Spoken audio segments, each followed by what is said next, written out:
అందరికీ నమస్కారం. Welcome to our channel. నా పేరు మమత. నేను మెడిటేషన్ ట్రైనర్ని. జనరల్గా మనము గతానికి బంధింపబడి ఉండటం వలన ప్రస్తుతం మన దగ్గర ఉన్న వాటి నుండి ఆనందాన్ని పొందలేకపోతున్నాము.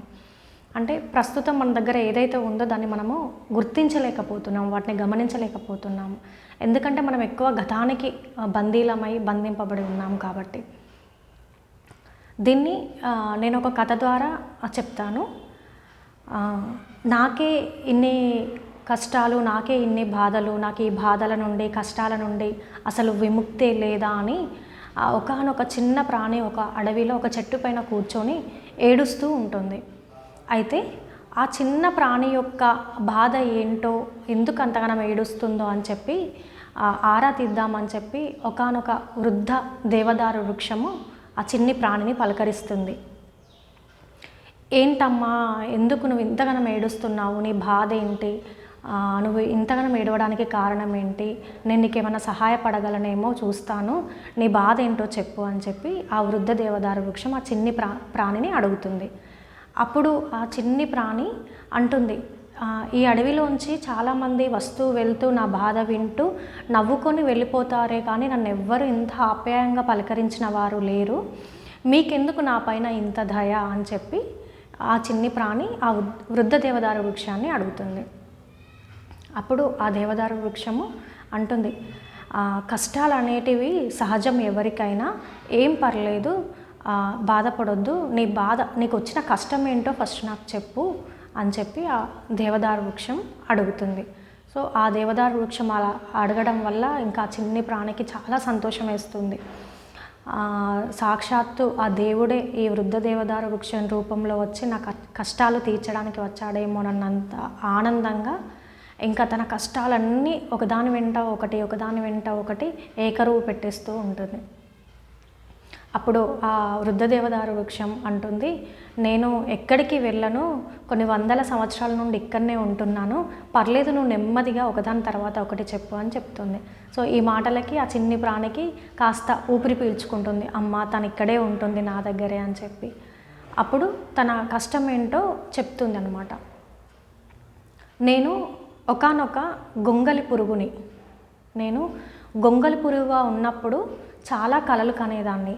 నేను ఎప్పటికైనా సీతాకోకచిలుకలాగా మారగలను, ఈ విశాల విశ్వంలో స్వేచ్ఛగా తిరగగలను అని ఎన్నో కలలు కన్నాను. ఆ కలలు ఇప్పుడు నిజమయ్యాయి కూడా. నేను రంగురంగుల అందమైన సీతాకోకచిలుకలాగా మారిపోయాను.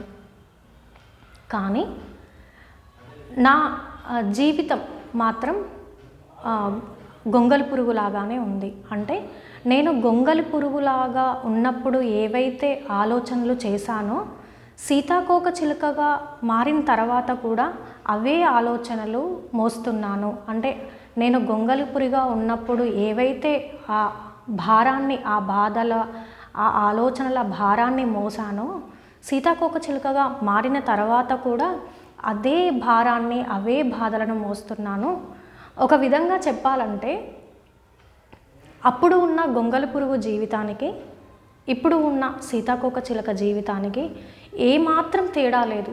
అప్పుడు ఎలా ఉన్నానో ఇప్పుడు కూడా అలానే ఉన్నాను, ఏమాత్రం సంతోషంగా లేను అని చెప్పి చెప్తూ ఉంటుంది ఆ సీతాకోకచిలుక వృద్ధ దేవదారు వృక్షానికి. ఆ మాటలు వింటూనే వృద్ధ దేవదారు వృక్షము ఆ సీతాకోకచిలుకను జాగ్రత్తగా పరికించి చూస్తుంది.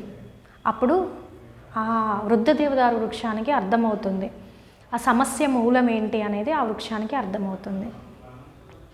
అప్పుడు ఆ వృద్ధ దేవదారు వృక్షం అంటుంది, నువ్వు ఏం బాధపడొద్దు, నేను నీకు ఒక విషయాన్ని చెప్తాను, అది చేదుగా ఉన్నా సరే నువ్వు భరించాల్సిందే, ఆ నిజాన్ని నువ్వు ఒప్పుకోవాల్సిందే తల్లి అని చెప్పి చెప్తుంది.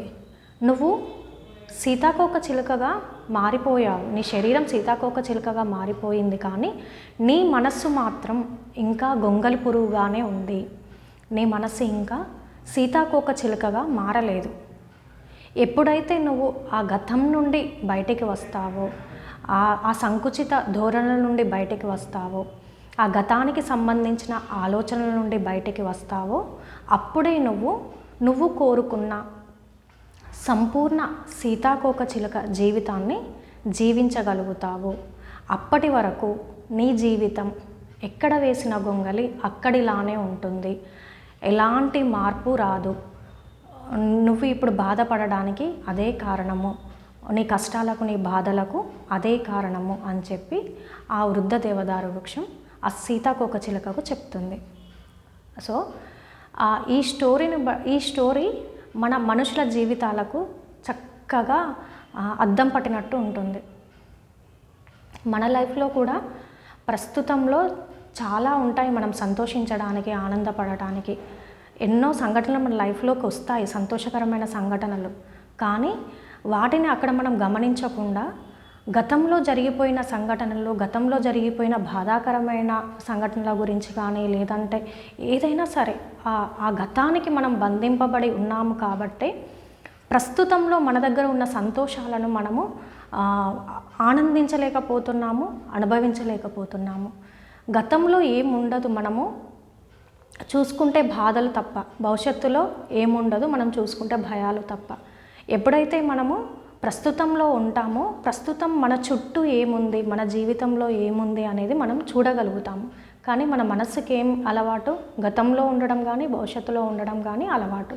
కాబట్టి ప్రస్తుత క్షణంలో మనం ఉండలేకపోతున్నాము. మనకు శ్రీకృష్ణుడు కూడా అదే చెప్తాడు, జీవితం అనేది గతంలో లేదు, భవిష్యత్తులో లేదు, ప్రస్తుతం ఈ క్షణంలో నువ్వు జీవించేదే అసలైన జీవితము, ఈ క్షణంలో నువ్వు ఉన్నదే అసలైన జీవితం అని చెప్పి శ్రీకృష్ణుడు కూడా చెప్తూ ఉంటాడు. సో ఇలా మనము గతానికి బంధింపబడి ఉండకుండా ప్రస్తుత క్షణంలో ఉండడానికి మనం ప్రయత్నం చేయాలి. సో ఇది చిన్న స్టోరీ ద్వారా నేను మీకు చెప్పాలనుకున్న విషయము. Thank you so much.